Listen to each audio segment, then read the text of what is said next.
یہ بھی میں کہہ دوں کہ 26ویں آئینی ترمیم جس طریقے سے، جس بے بھونڈے طریقے سے کروائی گئی، نمبرز ان کے پورے کیے گئے، فلور آف دا ہاؤس پہ میں نے کہا، آج ابھی یہاں پہ میں کہہ رہا ہوں، اس کو ہم لوگ کنڈیم کرتے ہیں۔ پاکستان تحریک انصاف کے 5 ہمارے اراکین کو اغوا کر کے اور وہاں پہ پریزنٹ کیا گیا، انٹیلیجنس ایجنسیز کے لوگ وہاں پہ آئے تھے ان کے ساتھ، ادھر ادھر غائب کر کے ان کو اس دن پریزنٹ کیا گیا اور زور سے ان سے ووٹ دی گئی۔ جب میں نے اسپیکر صادق کو کہا کہ آپ ان لوگوں کو وہاں پہ اس طرح نہیں بٹھا سکتے ہیں، انہوں نے فلور بھی نہیں دیا۔ کل بھی میں نے فلور آف دا ہاؤس پہ کہا اور وہ شواہد دیے کہ انٹیلیجنس ایجنسیز کے لوگ، انہوں نے نیشنل اسمبلی سیکورٹی کے اہلکاروں کے یونیفارم پہنے تھے، ان اہلکاروں کے جو چھٹی پہ تھے، اور میں نے کہا کہ سول کپڑوں میں، سفید کپڑوں میں ملبوس بھی تھے انٹیلیجنس ایجنسیز کے لوگ، اور ویگو ڈالے بھی موجود تھے۔ میں نے کہا وہ سی سی ٹی وی کیمرہ 3 دنوں کی آپ فوٹیج اس کو سیکیور کر لیں۔ جو سفید گاڑی جس میں سینیٹرز کو لایا گیا، اس گاڑی کا رجسٹریشن نمبر بھی لے لینا چاہیے، اور اس کے ساتھ ساتھ اس کو کمپیئر کرنا چاہیے، کیا وہ رجسٹریشن نمبر فیک تھا یا صحیح تھا۔ جو ڈرائیور اس سفید کالے شیشوں والی گاڑی کا تھا، وہ سی سی ٹی وی کیمراز میں اس کا چہرہ مبارک تو ضرور آیا ہوگا، اس سے فیشل ریکگنیشن کرا لیں، دودھ کا دودھ پانی کا پانی ہو جائے گا۔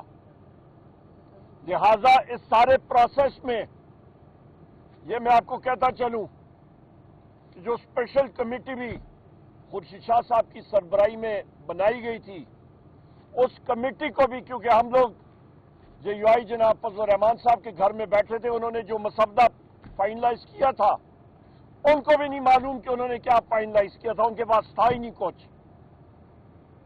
خواتین و حضرات، یہ پاکستان کی عوام کے ساتھ یہ کب تک یہ فراڈ چلتا جائے گا؟ ہم لوگ اس پروسیس کو کنڈیم کرتے ہیں۔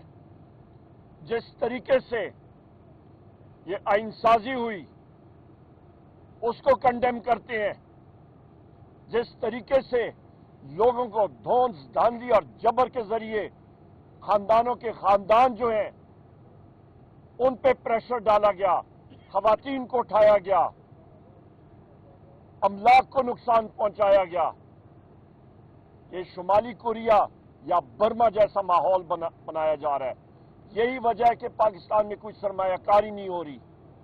رول آف لا جس ملک میں نہ ہو خواتین و حضرات، وہاں پہ کوئی سرمایہ کاری بھی نہیں ہوتی۔ مہنگائی دیکھ لیں، ملک میں کاروبار ٹھپ، بے روزگاری زیادہ ہو رہی ہے۔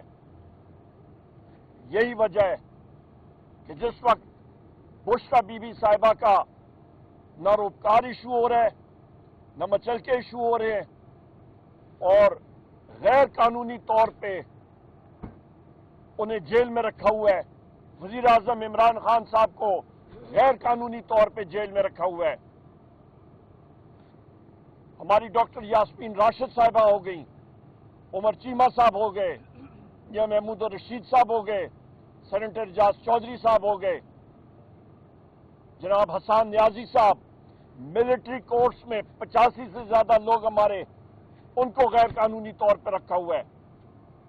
1600 ہمارے لوگ 4 اکتوبر کے دن جو پکڑے ہوئے تھے، ان کو غیر قانونی طور پہ رکھا ہوا ہے۔